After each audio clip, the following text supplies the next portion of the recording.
মেদিনীপুর যাওয়ার সময় যে রাস্তা দিয়ে যে সমস্ত সমুদ্রের পাশ দিয়ে গিয়েছিলাম, যে সমস্ত সিনারি ছিল, সেই সমস্ত সিনারি দেখিয়েছি সব।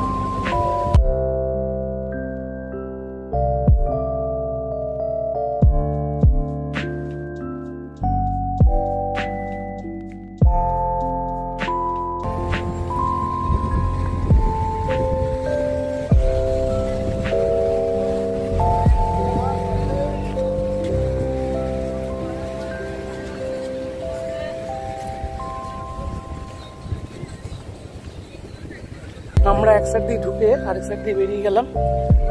ওখানে আমাদের অটো দাঁড়িয়ে আছে, অটোটা একটু এগিয়ে গিয়ে দাঁড়িয়েছে।